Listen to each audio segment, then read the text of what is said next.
السلام علیکم عزیزان من، آج کے ولاگ میں خوش آمدید۔ پچھلے دو ولاگز میں ہم نے کوانٹم کمپیوٹر اور اس کے بعد ایک ننھے مننے سے سپر کمپیوٹر کے بارے میں بات کی اور آرٹیفیشل انٹیلیجنس کی بیسکس کے بارے میں بھی بات کی۔ اب ہم بات کرنے جا رہے ہیں آرٹیفیشل انٹیلیجنس کی مدد سے بنائی گئی اسمال، اسمارٹ اور ایفیشینٹ ڈیوائسز کے بارے میں۔ آج جس ڈیوائس کے بارے میں ہم سب سے پہلے بات کرنے جا رہے ہیں وہ ہے ریبٹ ون، جو کہ ایک پرسنل اسسٹنٹ کے طور پر کام کرتا ہے۔ اس کے اندر بے شمار ڈیٹا ہے، آپ کے لیے وہ بہت سے کام سر انجام دے سکتا ہے۔ اسے ریبٹ انکارپوریشن اور ٹین ایج انجینئرنگ نے مل کر تیار کیا ہے۔ یہ پرسنل اسسٹنٹ کے طور پر ایک بہترین ڈیوائس بنائی گئی ہے۔ آئیے اس کے بارے میں بات کرتے ہیں۔ سب سے پہلے تو اس کا منفرد ڈیزائن، اتنا خوبصورت ڈیزائن ہے کہ اسے دیکھ کر ہی دل چاہتا ہے کہ انسان اسے خرید لے۔ اور یہ ڈیوائس آپ کی ایپس سے انحصار کم کر کے ایک چھوٹی سی ڈیوائس کے اندر ہی آپ کے تمام کام، جیسے کہ آپ کی ٹریولنگ کی بکنگ یا کھانے کا آرڈر اگر آپ نے دینا ہے یا کھانے کی کچھ جگہ تلاش کرنی ہے یا اس کے علاوہ آپ کو کسی بھی قسم کی معلومات چاہیے، تو آپ اس کا بٹن دبا کر اس کو وائس کمانڈ کے ذریعے بتا سکتے ہیں کہ مجھے یہ کرنا ہے یا مجھے یہ چاہیے، تو اس کی چھوٹی سی سکرین پر آپ کو وہ ساری چیزیں سامنے پیش کر دی جائیں گی۔ اس کے بعد اس کے اندر لگے ہوئے کیمراز بھی اتنے سپورٹیو ہیں کہ وہ چیزوں کو پہچان کر آپ کو ان چیزوں کے بارے میں بتا سکتے ہیں۔ ان سے ریلیٹڈ جو کام آپ ان کے ذمہ لگائیں گے، اس کی انجام دہی کے لیے وہ چھوٹی سی ڈیوائس ہر وقت تیار رہتی ہے۔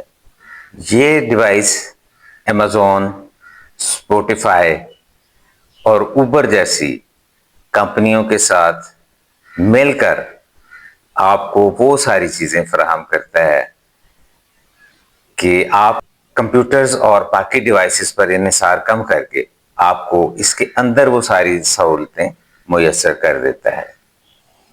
اگر ہم اس کی ٹیکنالوجی کی بات کریں اور اس کی میکنگ کی بات کریں تو یہ ایک اورنج کلر کی اسکوائر ڈیوائس ہے۔ اس میں بہت زیادہ کمپلیکیشنز نہیں ہیں، یہ بالکل سادہ سا ڈیزائن ہے۔ جیسے واکی ٹاکی کام کرتا تھا کسی دور میں، بچپن میں ہم لوگ بھی کھیلا کرتے تھے اس کے ساتھ، تو یہ بالکل ویسا ہی لگتا ہے دیکھنے میں۔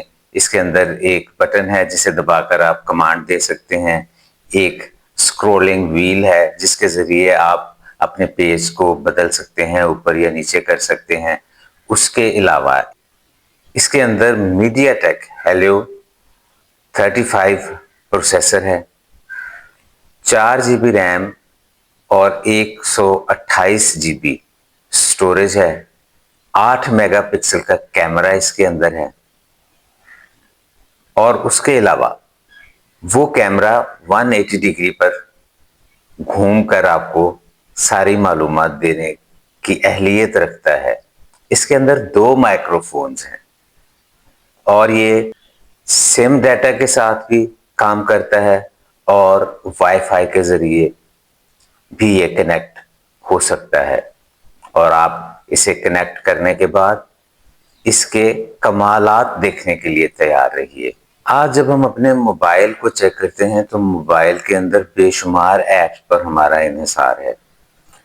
یہ ڈیوائس ان تمام ایپس پر ہمارا انحصار ختم کر کے صرف ایک ہی ڈیوائس کے اندر آپ کو وہ تمام سہولیات ملتی ہیں جو ایپس آپ اپنے موبائل کے اندر ڈھونڈ کر آپ کے لیے ایک ہی پلیٹ فارم پر یہ ساری چیزیں پیش کرتا ہے۔ ابھی آپ گانا سننا چاہتے ہیں، آپ اسپوٹیفائی پہ جاتے ہیں، آپ کو کھانا آرڈر کرنا ہے تو فوڈ پانڈا ٹائپ کسی ایپ کو کھولتے ہیں، امیزون سے کوئی چیز منگوانی ہے تو امیزون کی ایپ کھولتے ہیں۔ اس کے علاوہ اور بے شمار ایپس پر یہ انحصار کم کر کے صرف ایک ڈیوائس آپ کو یہ ساری چیزیں پیش کرتی ہے، اور اس کی جو قیمت ہے وہ $199 ہے، جو کہ اس کے مقابل جو بھی کوئی اور ڈیوائسز مارکیٹ میں موجود ہیں ان سے کہیں کم پرائس پر آپ کو سیٹسفائی کرنے کے لیے ایک بہترین ذریعہ ہے۔ اب ہمیں یہ دیکھنا ہے کہ یہ ڈیوائس پاکستان میں کب سے ملنا شروع ہوگی، کیونکہ اس کی لانچنگ ہو چکی ہے، اور جیسے میں نے کہا تھا کہ 2025 ایک ایسا تبدیلی کا سال ہے۔ ویسے تو سیاسی تبدیلی کا سال بھی لوگ کہتے ہیں پاکستان میں یہ ہے، لیکن ٹیکنالوجی میں ایسی تبدیلیاں آ رہی ہیں کہ جو لوگ ان کو سیکھنے کی کوشش نہیں کریں گے وہ دہائیوں پیچھے رہ جائیں گے، اور آنے والے چند سالوں میں یہ فرق جو ہے یہ صدیوں پر محیط ہو سکتا ہے۔ میں آپ کو درست کہہ رہا ہوں، کیونکہ ہر ملک نے اپنے ٹارگٹس رکھے ہوئے ہیں۔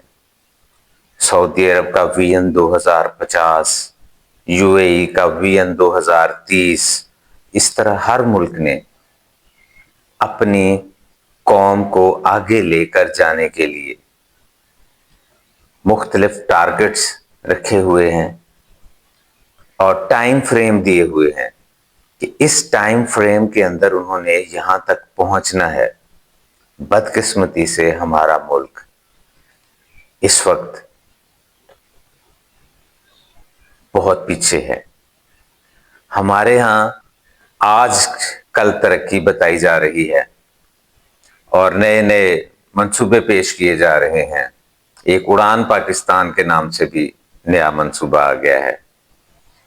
یہ منصوبے پاکستان کے اثاثوں کو بیچ کر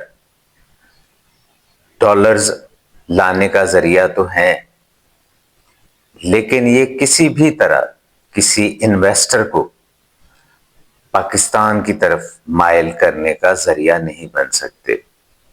اس کے لیے اگر حکومت کچھ نہیں کر رہی تو پاکستانی قوم کو خود پر انحصار کرنا ہوگا، اور خود سے ان ٹیکنالوجیز کو سیکھ کر، پڑھ کر اور اپنے بچوں کو پڑھا کر پاکستان کو باقی قوموں کے برابر لا کر کھڑا کرنا ہوگا۔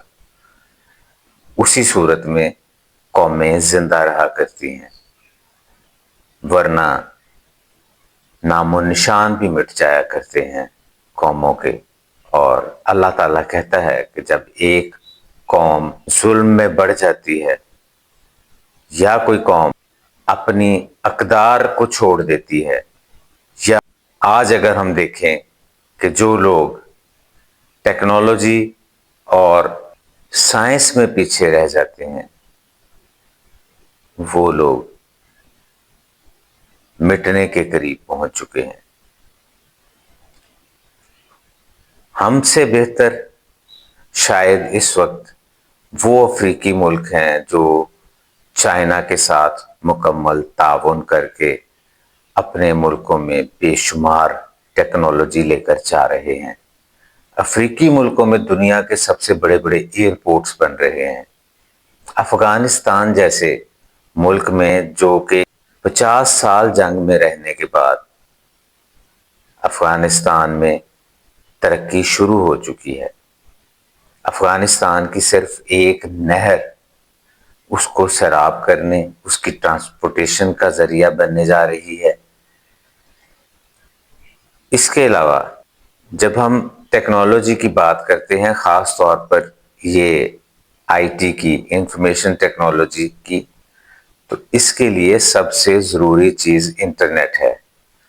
اور اس وقت جو اعداد و شمار ہیں ان کے مطابق 2024 میں صرف برما یا میانمار صرف ایک ایسا ملک تھا جہاں پر ہم سے زیادہ سختی ہوئی انٹرنیٹ کے حوالے سے، اور پاکستان دوسرے نمبر پر آیا، وہ بھی بڑے تھوڑے سے مارجن کے ساتھ، ورنہ اگر تھوڑی سی اور سختی ہو جاتی تو ہم فرسٹ آ سکتے تھے۔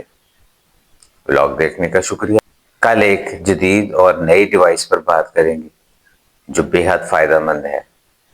ولاگز دیکھتے رہیے، پسند آئے تو لائک کیجیے، اور ایسے ولاگز آپ کو ملتے رہیں اس کے لیے چینل کو سبسکرائب بھی کیجیے۔ بہت شکریہ۔ اللہ حافظ۔